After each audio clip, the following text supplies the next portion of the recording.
All right, we are coming up on 8 o'clock. So, let's settle in, get comfortable, grab a drink and a chair, and let's get back to our book.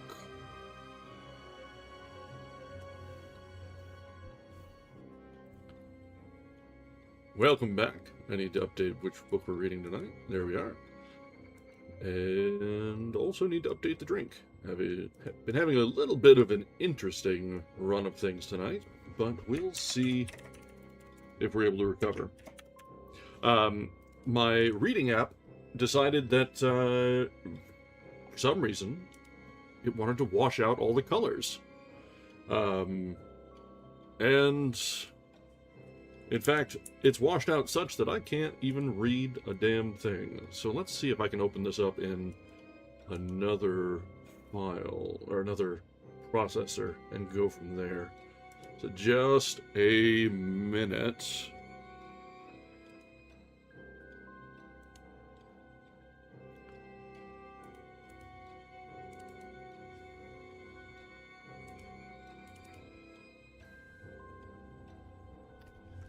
Yeah, it does not like it at all.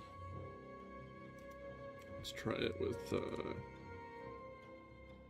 okay, that looks a little bit better.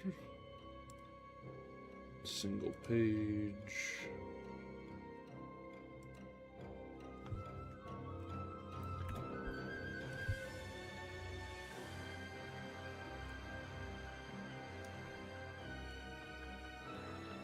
Alright, let's see if we can, no, not fit the width, there we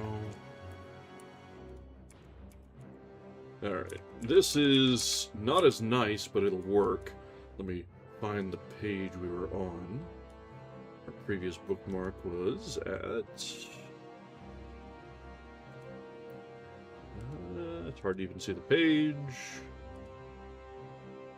269, I think. Alright.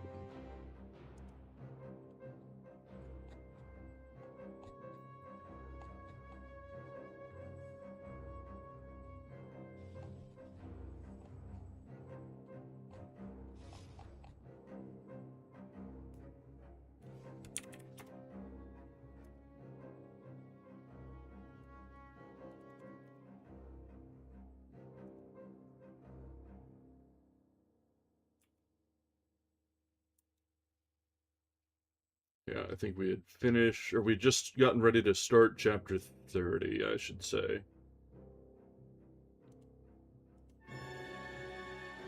It is really annoying that my reader decided that this particular one just did not agree with anything.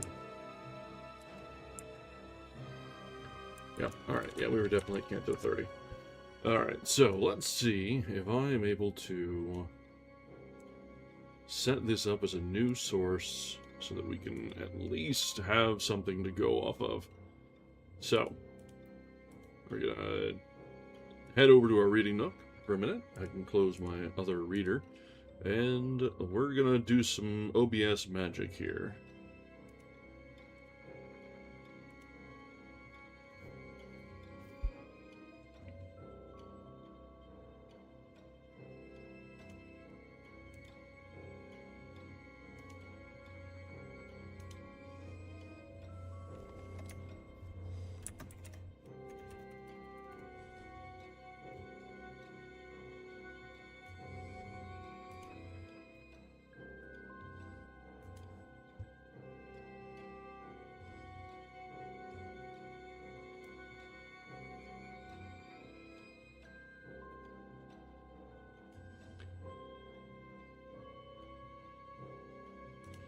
This'll work. It'll have to work. It'll be a little scuffed, but we'll survive. Let me reposition this down below the where the other reader typically is. Alright, this'll work. Alright, yeah, so, as we were saying, yes, you're right. It's time for another episode of Everybody Loves Dante. This should be the last session to get through the Inferno tonight. We're making very good progress, honestly, despite all the impediments that we've come across. And it is interesting how this is developing as we go. We're seeing the different perspectives of the time. We're seeing the varying value systems coming into collision with our own limited awareness of what things were, should be, may be like. And, as always, Dante infallibly finds himself coming up against historical figures and figures of the arts and politics that were, obviously we're in hell, so they're not generally well thought of. Sometimes you'll find those that were predated the Christian tradition and such found themselves in hell through no fault of their own, of course. If you're not in the in club, if the in club doesn't exist for you when you've passed on, well, sorry, sucks to suck. That's always bugged me. But, yeah. So let's go ahead and get back to where we were and see if we can get through the end of Dante's Inferno tonight. We've only got a few cantos remaining, and only a few circles remaining. We're at the 8th circle, at the very end of the 8th circle now. So we're very near the central pit of hell. Alright. Canto 30. Circle 8. Bolgia 10. The Falsifiers. The remaining 3 classes. Evil Impersonators, Counterfeiters, and False Witnesses.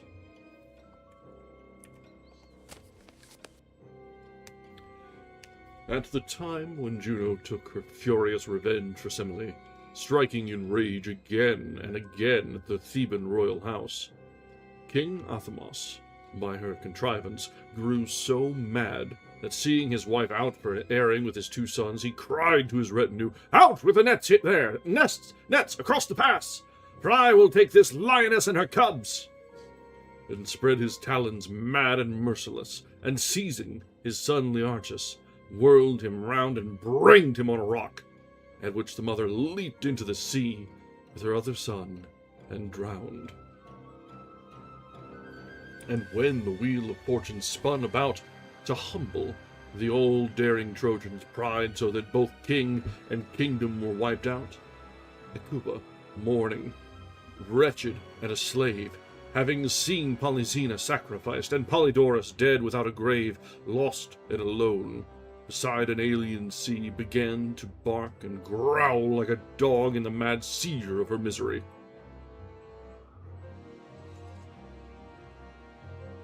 But never in Thebes nor Troy were Furies seen to strike at man or beast in such mad rage, as 2 I saw, pale, naked, and unclean, who suddenly came running toward us then, snapping their teeth as they ran, like hungry swine let out to feed after a night in the pen.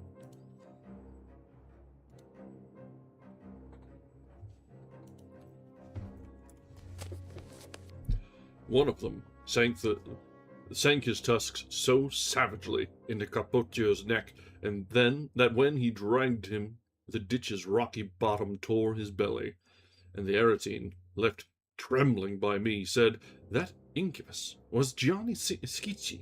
Here he runs rabid, mangling the other dead." "So," I answered, "and so may the other one not sink its teeth in you. Be pleased to tell us what shade it is before it races on." And he, "That ancient shade in time above was Mira, vicious daughter of Cinyras, who loved her father with more than rightful love. She falsified another's form and came disguised to sin with him, just as that other who runs with her, in order that he might claim the fabulous lead mare lay under disguise on Bosso Donati's deathbed, and dictated a spurious testament to the notaries." And when the rabid pair had passed from sight, I turned to observe the other misbegotten spirits that lay about to left and right. And there I saw another husk of sin, who, had his legs been trimmed away at the groin, would have looked for all the world like a mandolin.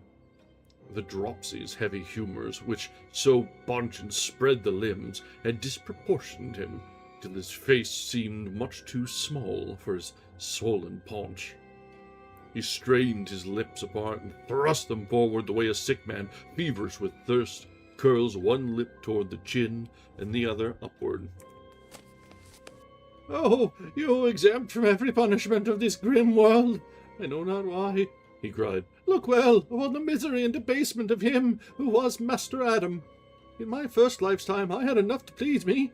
Here, I lack a drop of water for my thirst.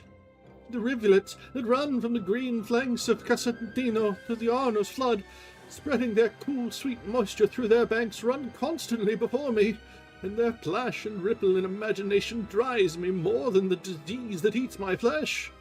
Inflexible justice that has forked and spread my soul like hay, to search it the more closely finds in the country where my guilt was bred this increase of my grief. For there I learned, there in Romena, to stamp the Baptist image on alloyed gold, till I was bound and burned. Could I see the soul of Guido here, or of Alessandro, or that filthy brother, I would not trade that sight for all the clear, cool flow of Bronda's fountain. One of the three, if those wild wraiths who run here are not lying, is here already. But small good it does me, when my legs are useless. Were I light enough to move as much as an inch in 100 years, long before this I would have started off to cull him from the freaks that fill this fosse, although it winds on for 11 miles and is no less than half a mile across. Because of them, I lie here in this pig pen. It was they persuaded me to stamp the florins with 3 carats of alloy. And I then, who are these wretched two sprawled alongside your right-hand borders, and who seem to smoke as a washed hand smokes in winter? He replied, They were here when I first reined into this gully, and have not changed position since, nor may they, as I believe, to all eternity. One is the liar who charged young Joseph wrongly, the other, Sinon, the false Greek from Troy. A burning fever makes them reek so strongly. And one of the false pair, perhaps offended by the manner of Master Adam's presentation, punched him in the rigid and distended belly. It thundered like a drum, and he retorted with an arm blow to the face that seemed delivered no whit less politely, saying to him, Although I cannot stir my swollen legs, I still have a free arm to use at times when nothing else will answer. And the other wretch said, It was not so free on your last walk to the stake, free as it was when you were coining. And he of the dropsy, That's enough, but there was less truth in you when they questioned you at Troy. And Sinon then, For every word I uttered, well, that was not true. You uttered enough false coin to fill a bushel. I am put down here for a single crime, but you, for more than any fiend in hell. Think of the horse, replied the swollen shade, and it may torture you. Perjurer, to recall that all that the world knows the foul part you played. And to the torture of the thirst that fries and cracks your tongue, said the Greek, and of the water that swells your gut like a hedge before your eyes. And the coiner, So is your own mouth clogged with the filth that stuffs and sickens it always. If I am parched while my paunch is waterlogged, you have the fever in your cankered brain, and you were asked to lap Narcissus's mirror. You would not wait to be invited again.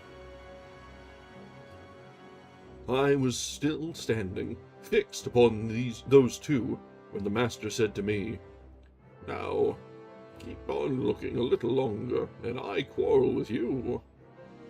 When I heard my master raise his voice to me, I wheeled about with such a start of shame that I grow pale yet at the memory, as one trapped in a nightmare that has caught his sleeping mind, wishes within the dream that it were all a dream, as if it were not. Such I became. My voice could not win through my shame to ask his pardon, while my shame already won more pardon than I knew. Less shame, my guide said, ever just and kind, would wash away a greater fault than yours. Therefore, put back all sorrow from your mind, and never forget that I am always by you, should it occur again as we walk on, that we find ourselves where others of this crew fall to such petty wrangling and upbraiding. The wish to hear such baseness is degrading. Alright, that brings us to the end of the 30th canto, wherein we saw... What did we see? Well, really, we just saw Jerry Springer, but in Renaissance Italy, in hell. That's what that was. That was just watching some awful people argue with each other and try and determine who is the worst. And in fact, it was us, the viewer, who were taking satisfaction from watching the carnage. We are the worst, as Virgil is so apt to point out.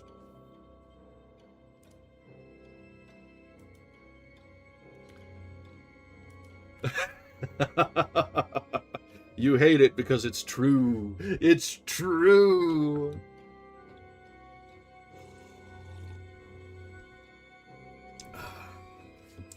Alright, let's continue on with the 31st canto. The Central Pit of Malabauge. The Giants. One and the same tongue had first wounded me, so that the blood came rushing to my cheeks, and then supplied the soothing remedy. Just so, as I have heard, the magic steel of the lance that was Achilles and his fathers could wound at a touch, and at another heal, we turned our backs on the valley and climbed from it, to the top of the stony bank that walls it round, crossing in silence to the central pit. Here it was less than night and less than day. My eyes could make out little through the gloom, but I heard the shrill note of a trumpet bray, louder than any thunder, as if by force it drew my eyes. I stared into the gloom, along the path of the sound, back to its source. After the bloody rout when Charlemagne had lost the band of holy knights, Roland blew no more terribly for all his pain. And as I stared through that obscurity, I saw what seemed a cluster of great towers, whereat I cried, "Master, what is this city?" And he, "You are still too far back in the dark to make out clearly what you think you see. It is natural that you should miss the mark. You will see clearly, when you reach that place, how much your eyes mislead you at a distance. I urge you, therefore, to increase your pace." Then, taking my hand in his, my master said, "The better to prepare you for the strange truth, let me explain those shapes you see ahead. They are not towers, but giants. They stand in the well from the navel down, and stationed round its bank they mount guard on the final pit of hell. Just as a man in a fog, that starts to clear, begins little by little to piece together the shapes the vapor crowded from the air, so when those shapes grew clearer, as I drew across the darkness of the central brink, error fled from me, and my terror grew. For just as at Monteregione, the great towers crown the encircling wall, so the grim giants, whom Jove still threatens when the thunder roars, raised from the rim of stone about that well the upper halves of their bodies, which loomed up like turrets through the murky air of hell. I had drawn close enough to one already to make out the great arms along his sides, the face, the shoulders, the breast, and most of the belly. Nature, when she destroyed the last exemplars of which she formed those beasts, surely did well to take such executioners from Mars. And if she has not repented the creation of whales and elephants, the thinking man will see in that her justice and discretion. For where the instrument of intelligence is added to brute power and evil will, mankind is powerless in its own defense. His face, it seemed to me, was quite as high and wide as the bronze pine cone in St. Peter's, with the rest of him proportioned accordingly, so that the bank, which made an apron for him from the waist down, still left so much exposed that 3 Frieslanders standing on the rim, one on another, could not have reached his hair, for to that point at which men's capes are buckled, 30 good handspans of brute bulk rose clear. "Rofil, Mahi, Amek, Zabi, Armit," began a bellowed chant from the brute mouth, for which no sweeter psalmody was fit. And my guide, in his direction, "Babbling fool, stick to your horn and vent yourself with it, when rage or passion stir your stupid soul. Feel there, around your neck, you muddlehead, and find the cord. There's the horn itself, there, on your overgrown chest."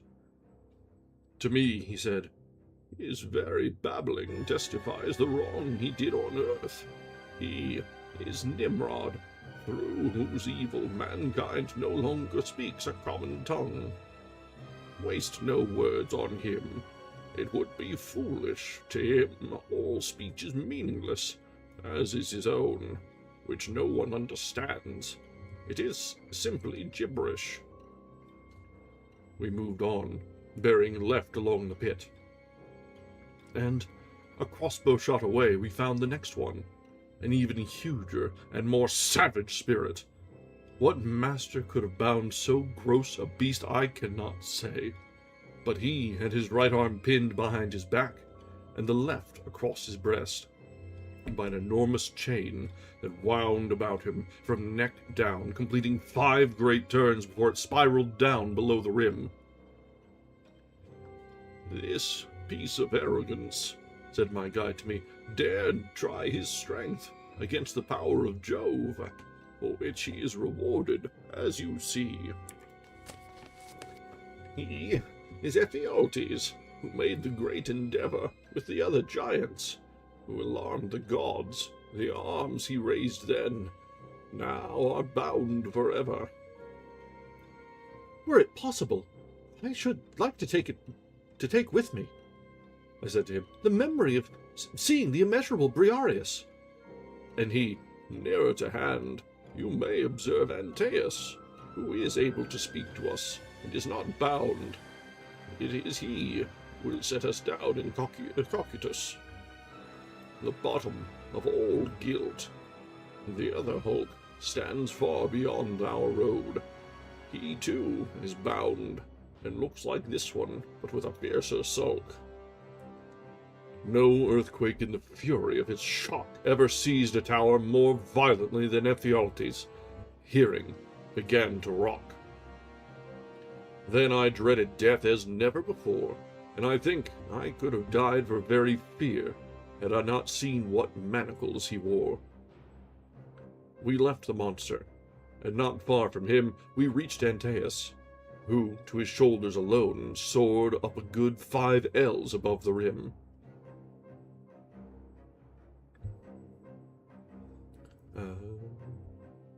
Who is talking here?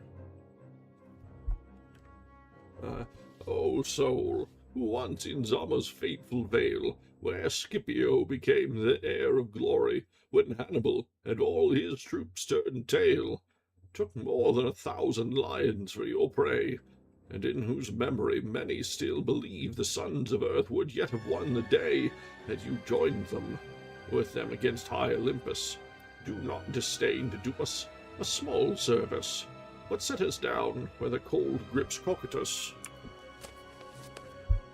Would you have us go to Tityos or Typhon? This man can give you what is longed for here. Therefore, do not refuse him, but bend down. For he can still make new your memory. He lives, and awaits long life, unless grace call him before his time to felicity."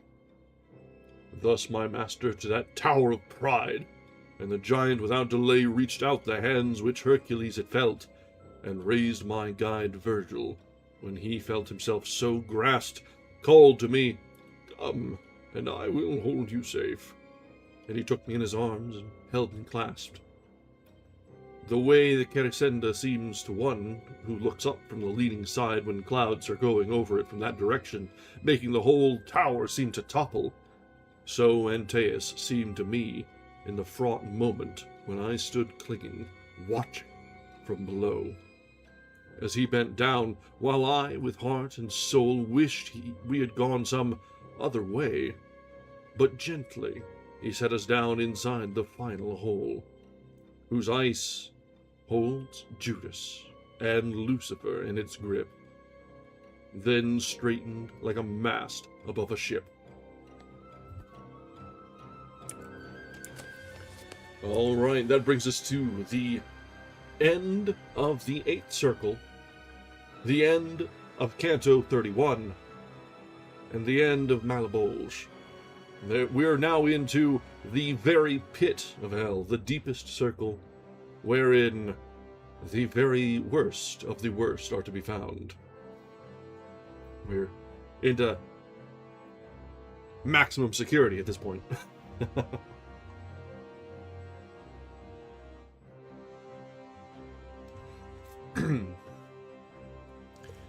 Canto 32, Circle 9, Cocytus. Round 1, China. Round 2, Antenora. Compound fraud. The treacherous to kin, the treacherous to country. I guess that should have been boom, boom, boom, boom. So Cocytus, compound fraud. Round 1, China. Actually, I don't know how this breaks out. Yeah, we'll find out as we go. They're moving pretty quickly through these rounds. Oh, okay. Yeah, here we see the image as shown. The different circles as you get nearer and nearer to the center. And at the very center of hell, the very center of the very bottom, is Satan himself, frozen in the ice.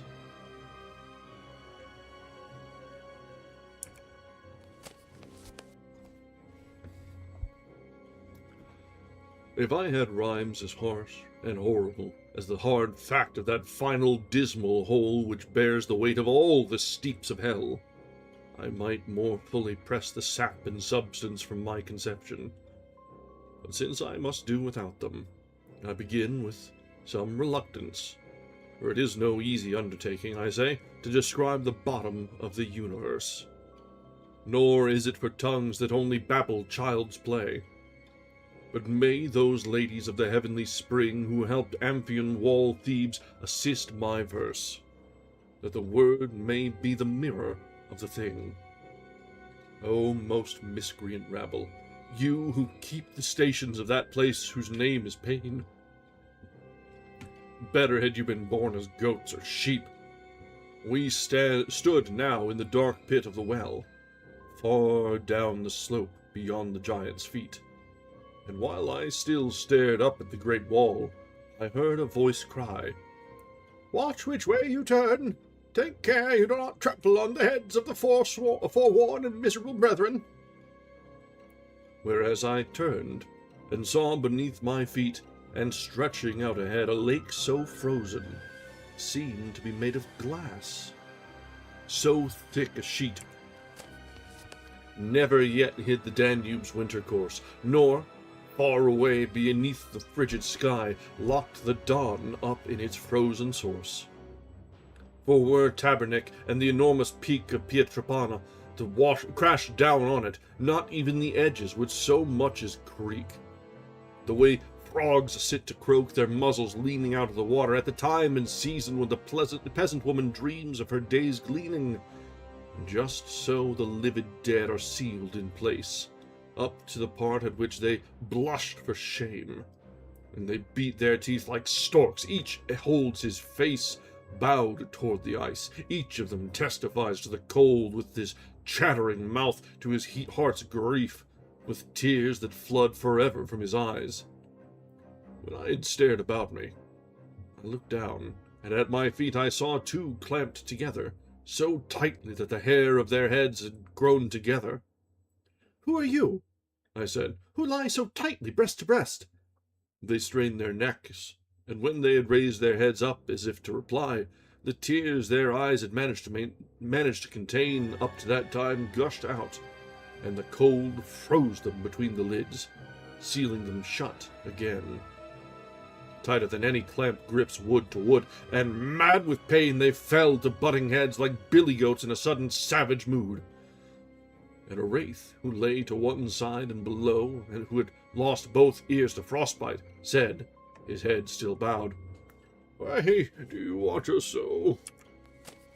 If you wish to know who they are, and who share one doom, they owned the Vicenzio Valley, Zeus Valley, their father, whose name was Albert. They sprang from one womb, and you may search through all kindness crew without discovering, in all this waste, a squab more fit for the aspic than these two. Not him, whose breast and shadow a single blow of the great lance of King Arthur pierced with light, nor yet Focaccia, nor this one fastened into the ice that his head is all I see, and whom, if you are a Tuscan, you know well. His name on the earth was Sassol Mascheroni, and I, to tell you all and to be so through, was Commizione de Patti. I wait for Carlin, who beside whose guilt my sins will shine like virtue."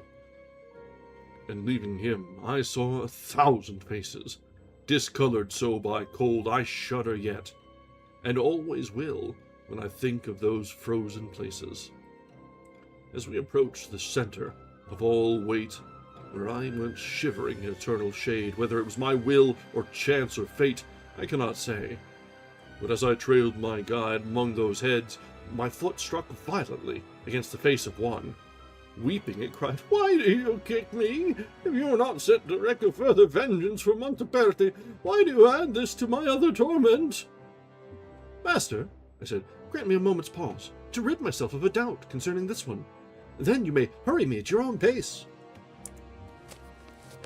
The master stopped at once, and through the valley of foul abuse the wretch poured out. I said, "Who are you, who curse others so?" And he, "And who are you, who go through the dead larder of the Antenora kicking the cheeks of others so hard that you were alive? You could not kick harder." "I am alive," I said, "and if you seek fame, it may be precious to you, above all else, that my notes on this descent include your name." "Exactly the opposite is my wish and hope," he answered. "Let me be, for it's little you know of how to flatter on this icy slope." I grabbed the hair of his dog's ruff, and I said, "Either you tell me truly who you are, or you won't have a hair left on your head." And he, "Not though you snatch me bold, I swear I will not tell my name, nor show my face, not though you rip until my brain lies bare." I had a good grip on his hair already. Already I'd yanked out more than one fistful of it, while the wretch yelped, but kept his face turned from me. When another said, "Puck, what is it that ails you? What the hell's wrong? Isn't it bad enough to hear you bang your jaws? Must you bark too?" "Now, you filthy traitor, say no more!" I cried. For to your shame, be sure, I shall bear back a true report of you." The wretch replied, "Say anything you please, but go away. And if you do get back, don't overlook that pretty one who had so much to say just now. He laments the Frenchman's price. I saw Borsa, the Duere, you can report, where the bad salad is kept crisp on ice. And if you're asked who else was wintering here, then Becceria, whose throat was slit by Florence, is there beside you.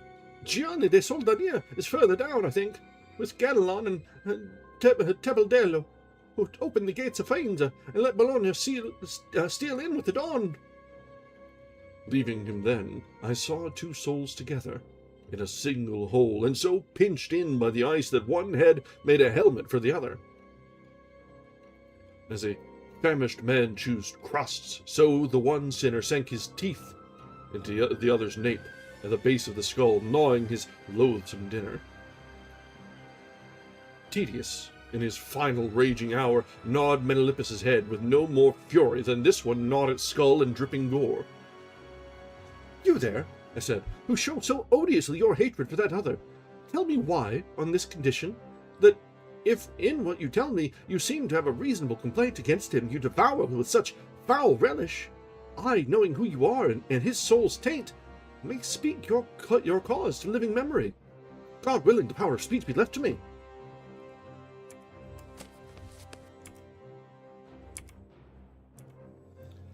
All right, that brings us to the end of the 32nd canto.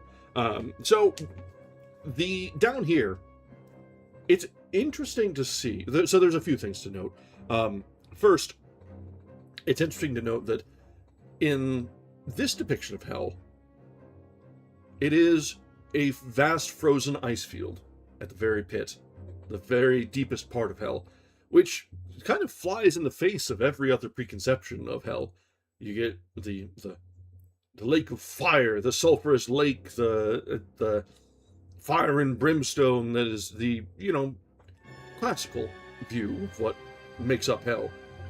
And then we get this, which, up until now, it hasn't really been strictly classical in the depiction of hell throughout this.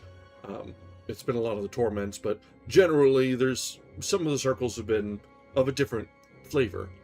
But down here, it's completely on the opposite. I mean, today we have the saying, when hell freezes over, for something that is entirely improbable or unlikely. But here, it has in fact frozen over.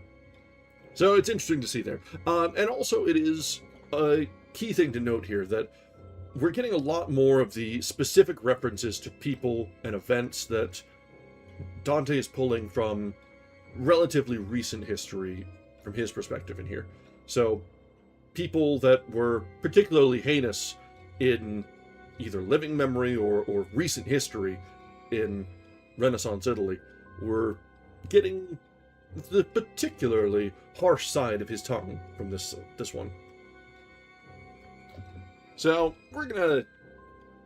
this one would benefit from going into the notes a little bit deeper, but we're not here to study it. We're just here to read it. All right, let's continue. We've got the 33rd canto coming up. Circle 9, Cocytus, Compound Fraud. Round 2, Antenora. Round 3, Ptolemaea. Treacherous to country. The treacherous to guests and hosts.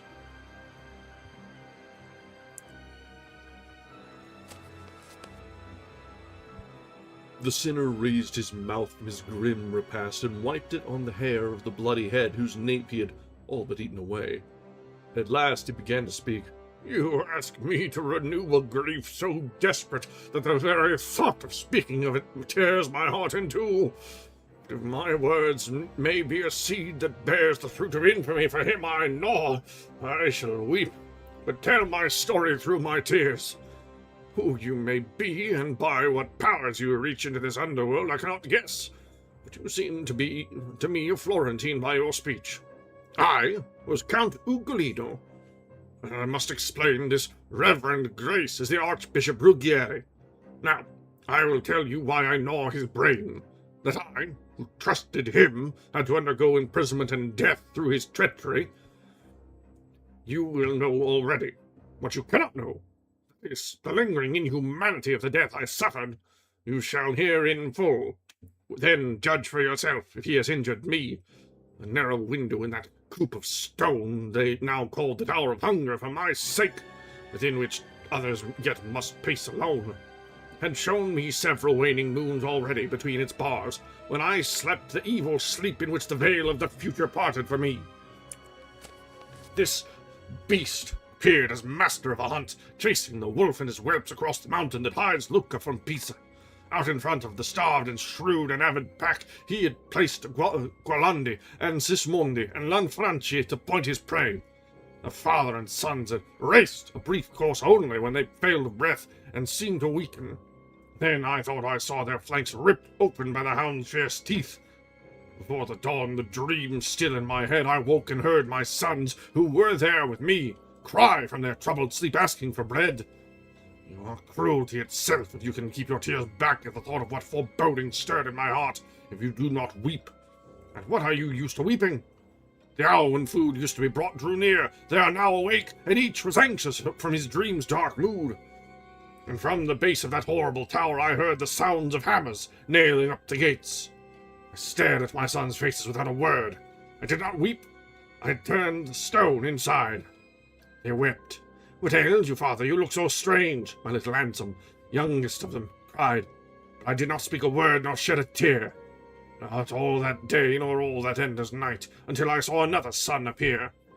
When a tiny ray leaked into that dark prison, and I saw staring back from their four faces the terror and the wasting of my own.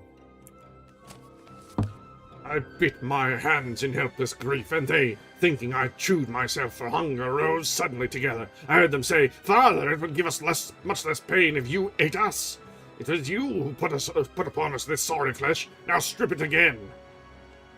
I calmed myself to spare them.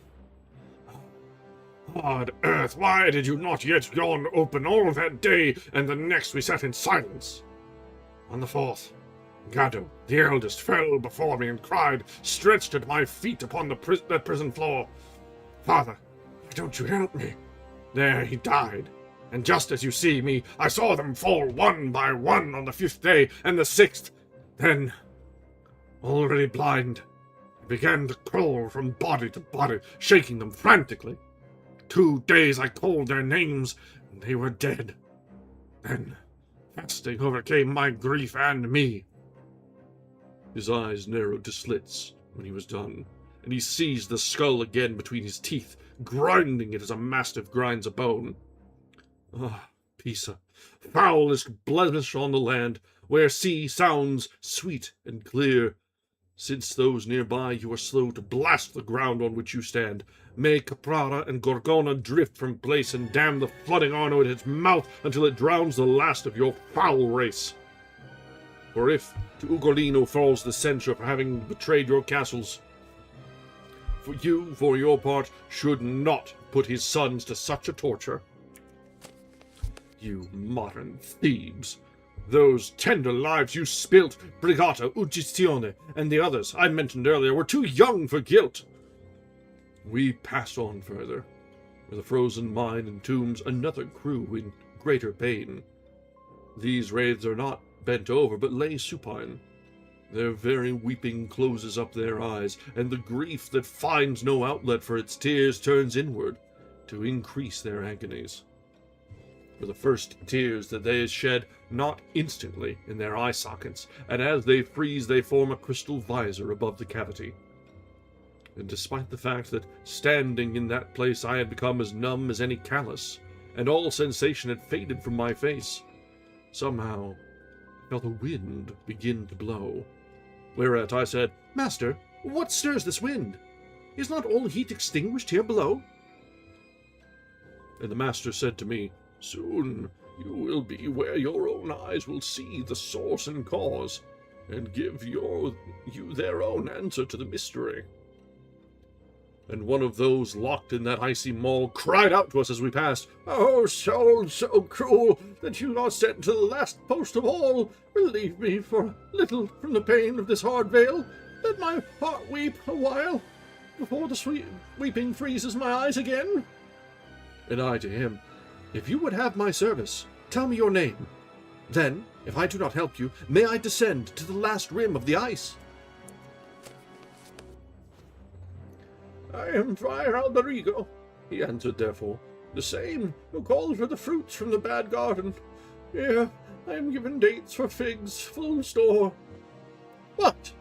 Are you dead already?" I said to him, and he then, "How my body stands in the world I do not know. So privileged is this rim of Ptolemaea that often souls fall to it before dark Atropos has cut their thread. And that you may more willingly free my spirit of this glaze of frozen tears that shrouds my face, I will tell you this. When a soul betrays, as I did, it falls from flesh, and a demon takes its place, ruling the body till its time is spent.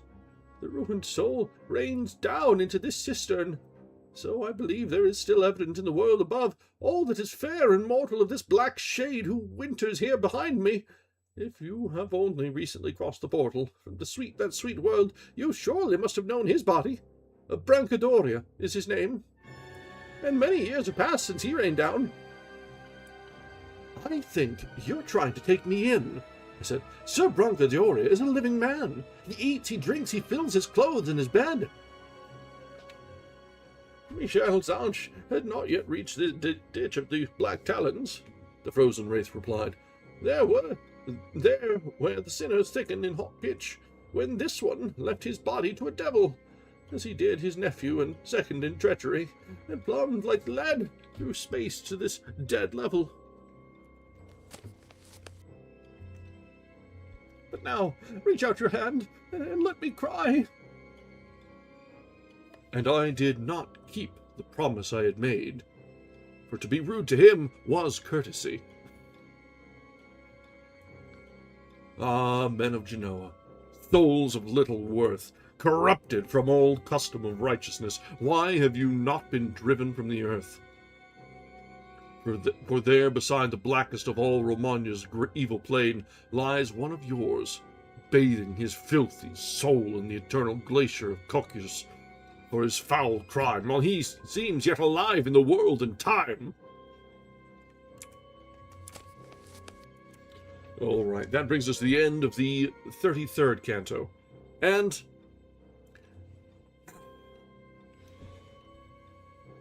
Dante had to be a little bit of a dick there. Yes, you're in hell, and not keeping your word, or being rude is, sure, giving addition to the torments, sure.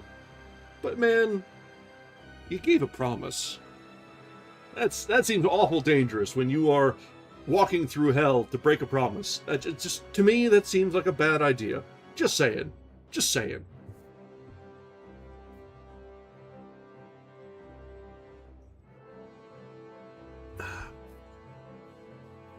That is an interesting little depiction of the torment, though, where they're sitting face up and crying for their grief of the loss and the pain that they've inflicted, and it freezes over. So even that little respite is denied them because they can't cry anymore with frozen tear ducts.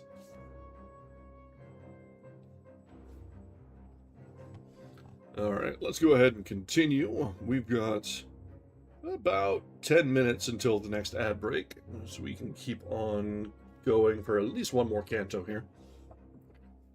So, Canto 34, the ninth circle Cocytus, round 4, Giudecca, and the center, compound fraud, the treacherous to their masters, and Satan himself.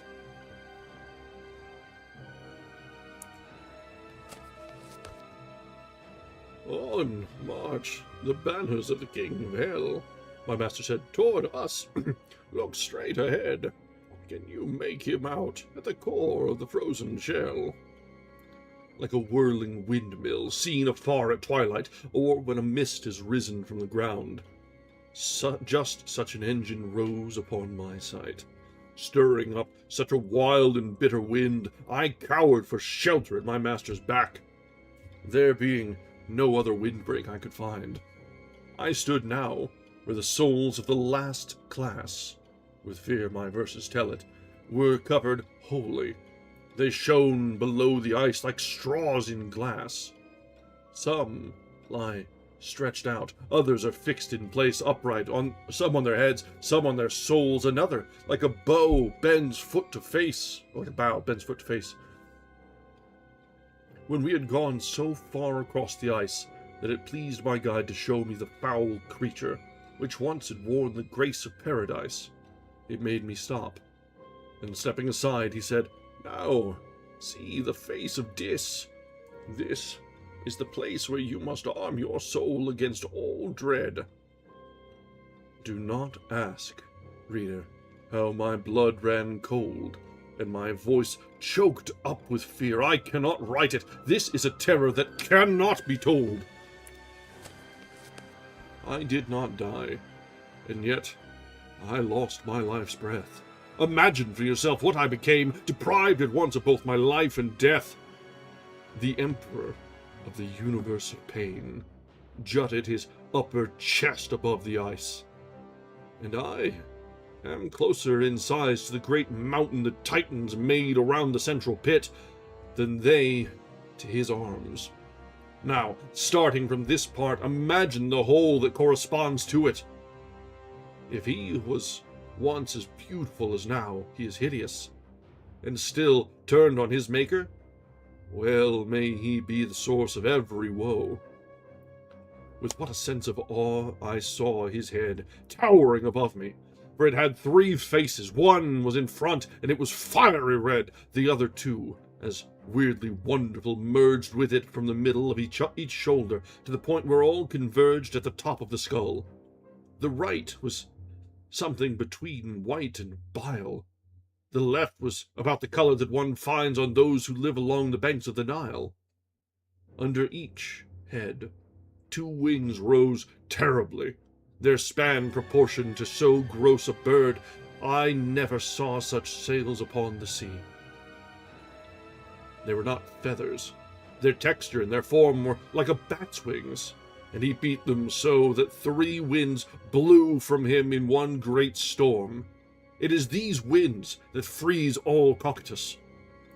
He wept from his 6 eyes, and down 3 chins the tears ran mixed with bloody froth and pus.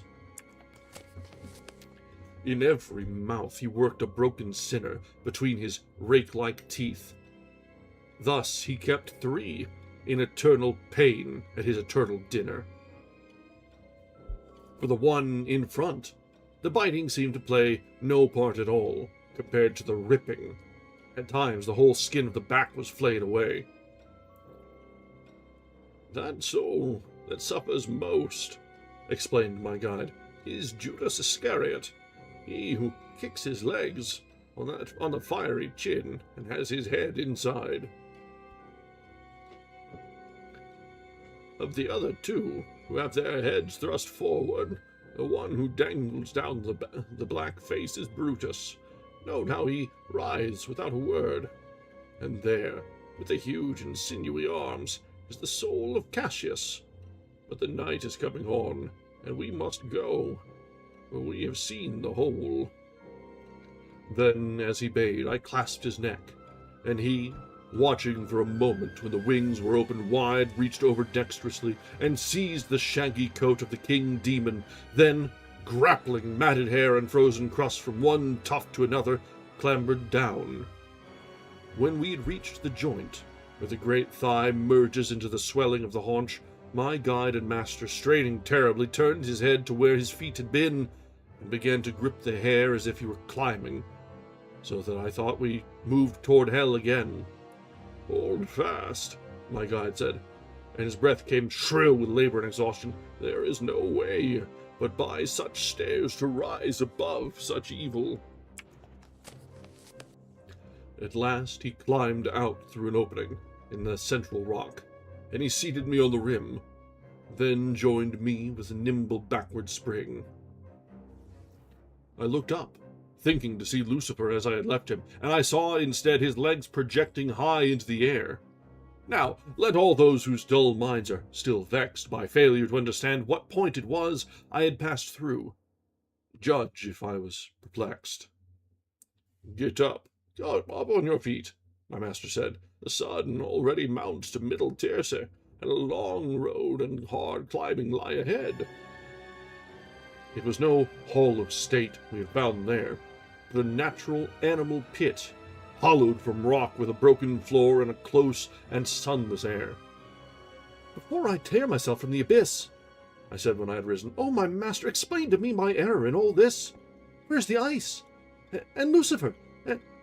And how has he been turned from top to bottom? And how can the sun have gone from night to day so suddenly?" And he to me, "You imagine you are still on the other side of the center where I grasp the shaggy flank of the great worm of evil, which bores through the world.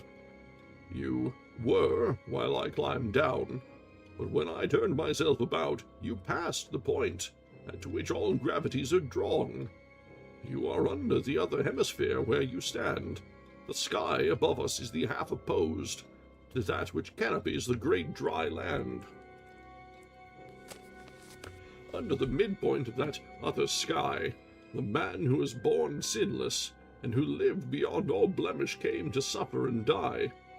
You have your feet upon a little sphere, which forms the other face of the Judeca. There it is evening when it is morning here, and this gross fiend, an image of all evil, who made a stairway for us with his hide, is pinched and prisoned in the ice pack still. On this side he plunged down from heaven's height, and the land that spread here once hid in the sea that fled north to our hemisphere for fright. And it may be that moved by that same fear, the one beak that still rises on this side fled upward, leaving this great cavern here. Down there, beginning at the further bound of Beelzebub's dim tomb, there is a space not known by sight, but only by the sound of a little stream descending through the hollow it has eroded from the massive stone in its endlessly entwining lazy flow. My guide and I crossed over and began to mount that little-known and lightless road, to ascend into the shining world again.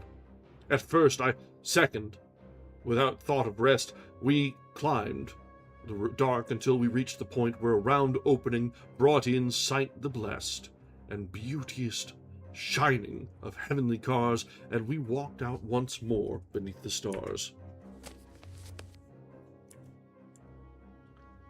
All right, well, I think that actually is the end. Okay. All right, we've got ads coming up just now, so as soon as they come back, we'll have a little bit of a chat and yap. We'll be finishing early, I guess, tonight, since we came to the end. This is another of those where the notes are significantly longer than expected. So, be back in just a minute when ads complete, and we'll just see how things go for the rest of the evening.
All right, we are back. So, yes, this is actually, so we are at the end of Dante's Inferno. So let's go ahead and take this back to the top so we can see the cover here. So, thoughts? It is always nice to go back and read some of these very well-known and well-renowned classics.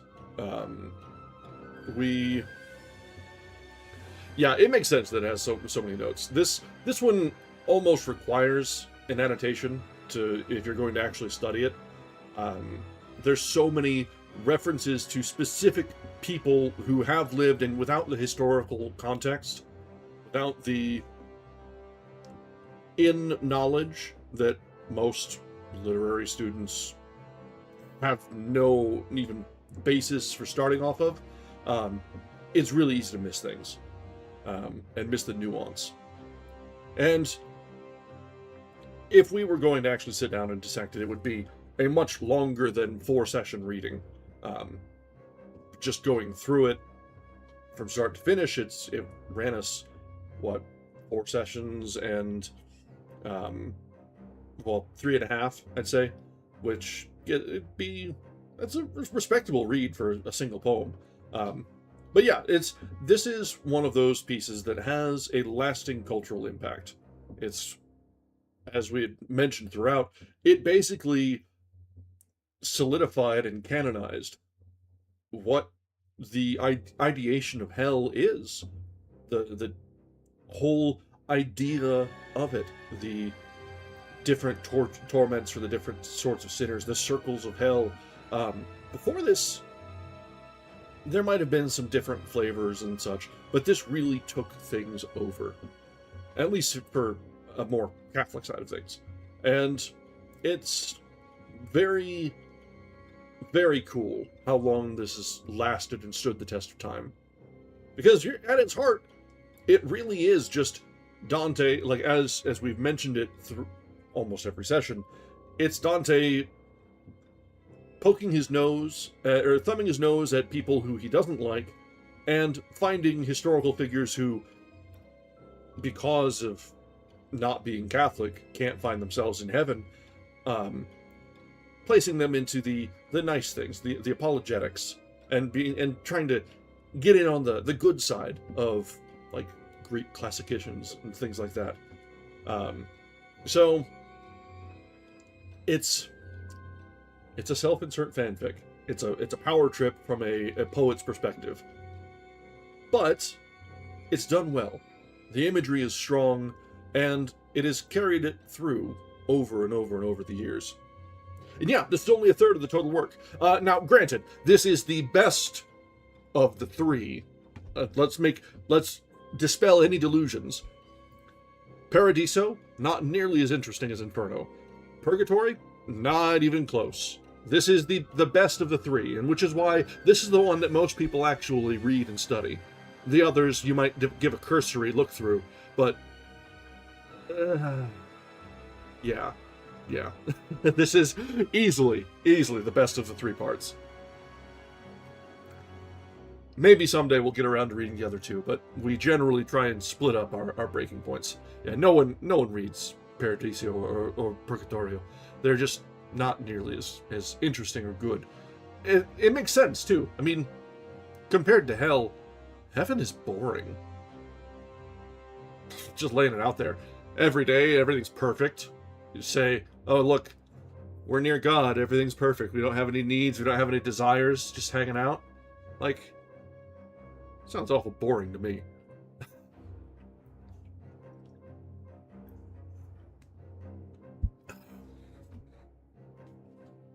So, yeah, so we've had a couple very good, very classical works recently. That is, in fact, something a sinner would say. I'm just like, yeah, fair. You know what?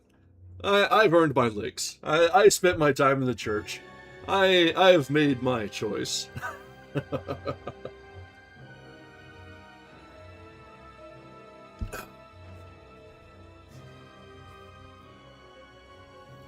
Alright, Automod, I appreciate you, but I'm gonna allow this one.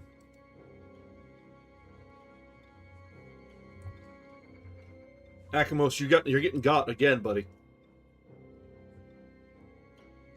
The Chicago Pope with like no medication. You know what? Hey, I was there in a Chicago bar when the Cubs won the World Series. I should get a pass from the Chicago Pope. Okay? That it's at least gotta be like a get out of jail free card.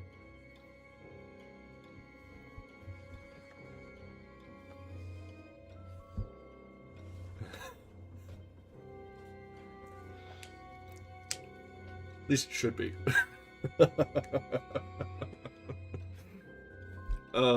But yeah, so we've had a good run of classics lately. Getting through Inferno was great. Yeah, the Cubs are fine. The Wrigley Field owners aren't. But that can be said of all the owners of sports teams and locations. Like, they're pretty much all shitbags. There are no ethical billionaires. Sorry, said it. Anyway. So, we've gone through Dante's Inferno tonight. We recently read the Epic of Gilgamesh. So we're getting back to our roots. Well, the very roots of literature in general. So it's probably about time we've... Yeah, the Little Caesars guy, it's the closest thing to an ethical billionaire. He's generally probably a good dude, but that sort of thing is always built upon exploitation. So you can spin it how you will. If you have $1 billion, there is no way through anything, any sort of honest means of production or anything, that a person can make that much money in a lifetime. No way at all, without exploiting those under. And that's just how it works. That's just how it works. That's not even my commie coming out. That's just, it's broken system. Yeah. Like, you gotta remember, when you're dealing with numbers that large, it's impossible to fathom. The difference between $1 million and $1 billion is basically $1 billion. And when you figure in a lifetime, many people make less than $2 million in a lifetime of labor. Yeah. Yeah.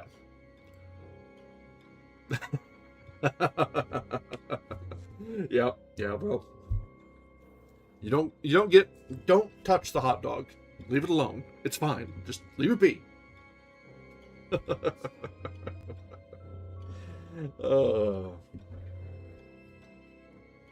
So, what should we read next? On Tuesday we'll get back to our reading of the Devil's Dictionary, which is actually very on theme, all considering. But we'll be doing we'll be going back into that. It's our good satirical, cynical filler that I've come to love quite a bit. Next up, after that, I really don't know. We have been bouncing around through the eras, and it might be time to get to something a little bit closer to modern. So we might find some, like, relatively modern American or European lit or something of the sort. I'll have to browse through Gutenberg again and see if there's anything that particularly sticks out at me. We've been going through the further back in antiquity than we usually do, which is not bad at all. I've enjoyed it quite a lot. These last two, Dante and Gilgamesh, were both very good and give a different cultural perspective. But it's nice to get back into just reading for enjoyment sake, rather than a paleontological view. Or archaeological view, I should say. Paleo is dinosaurs. Archaeological is pot shirts. Yeah, so if anyone has any requests, as always, as we come up to the end of a book, I put it out there. If you have any requests, any old favorite that you want to share with the community, anything that you'd like to subject me to reading that you think we've not gotten through yet or hasn't fallen on my radar, feel free. Drop me a line. Drop a suggestion. I'm always open. And we've got a little bit of time, because our next reading is not going to be until, or our next new reading isn't going to be until Friday or so, I think. So we've got a little bit of lead time until the next book that we need to come up with for a project. So, do some thinking. Find out what it might be time to get into. And we will be finishing up early tonight, because I can't yap for a whole hour. It's just not going to work. So, oh yeah, if you do, that'd be awesome. That'd be great, Z. I think the last suggestion you gave us Mysterious Island? 2 years out. I hate that. Public domain should not be as long as it is. Copyright. Copyright serves a good purpose, but it should expire with the author's expiration. Maybe a few years, give or take, but really, it does not need to be 100 years. Let's be real.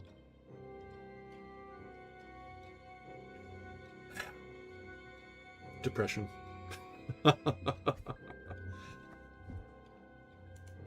Oh yeah, we read that. We got a session of 1,000 Nights.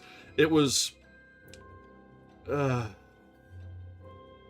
yeah, that was just an unfortunate translation. It was very British, shall we say. And I'd like to find one that's a little bit more true to form, because 1001 Nights is a very important piece of literary history.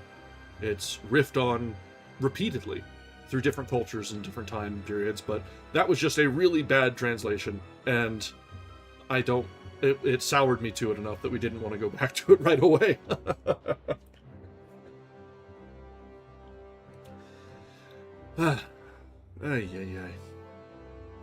Alright, guys.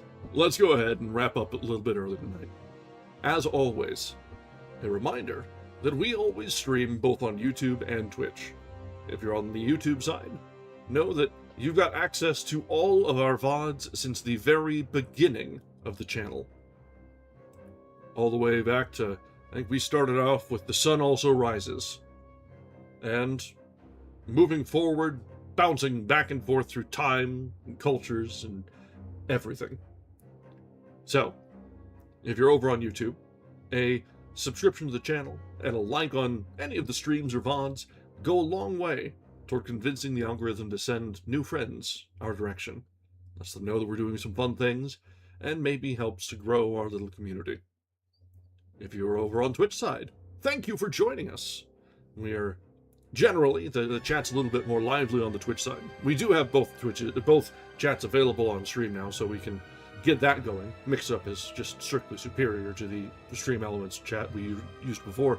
But yeah, a follow would be fantastic if you're on Twitch.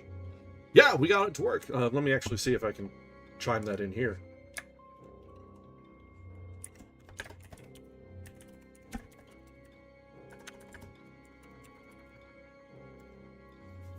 Make sure that it comes through correctly. Well, it should come through. I'd like to see it come through. We very rarely get... Yeah, there we go, YouTube message.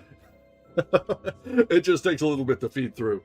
But yeah, we got that working. So we've got the integration for chat. We've got a new Twitch point redeem interaction that is functioning. It's not very well fleshed out right now, but you can toggle my jacket on and off through Twitch points now. And the bot handles that automatically. It's fantastic. I'm enjoying it quite a lot. The transition over to Mix It Up has been relatively seamless. We just had a few hiccups, and really that boils down to you need to launch Mix It Up before you launch OBS.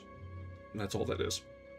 But yeah, this opens up a lot of doors for us, and we can do some fun things, and hopefully develop the channel in a way that makes it more fun for everybody. A little bit of interactivity, a little bit of polish, because let's be real, this is all very basic around here. And that's, honestly, it's kind of our brand. It's just keeping it nice, not a whole lot of frills, because you don't really need a lot going on. It's not much to get between us and the books. The cats every once in a while getting in the way. But that's what we're here about for. Alright, let's actually get out of our reading nook here. It's a little crowded there.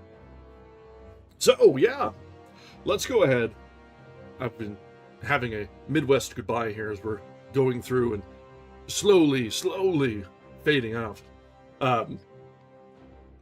So, our next reading will be on Tuesday, when we continue with The Devil's Dictionary, the Ambrose Bierce collection of satirical entries following the alphabet.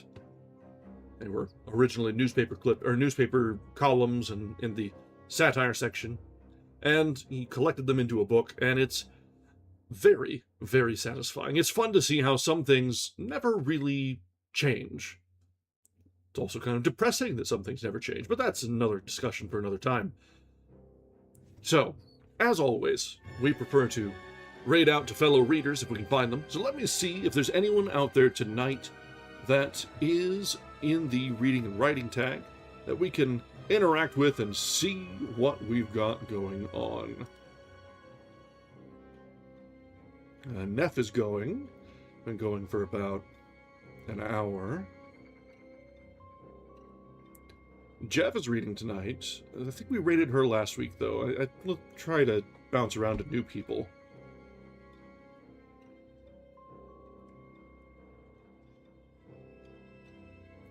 Oh, this person is reading Romance of the Forest. Oh, that's something. It might come up. Oh, Ascurus is reading 100 Years of Solitude tonight. Oh, lordy. When was the last time we rated to Ascurus? Was it 2 weeks ago? I think it might have been. It might be about time to bounce back to him.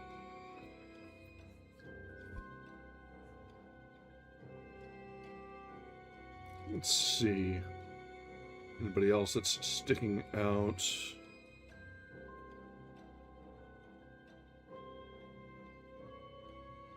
Fair few tonight, actually. We have more options than we usually do on the reading tag. For a Sunday night, that's kind of strange, honestly. Well, let's go ahead. We were edging a little toward being political tonight, which generally means that, you know what, jumping into Ascurus is a good idea, because he's got some fiery opinions of his own, and won't mind if we sidetrack him. So, let's go ahead, and we're going to raid over to Ascurus VT. I hope you give him our very best. And until next time, thank you for joining us. I hope you had a good time. And I hope to see you next time when we read again on Tuesday. Good night.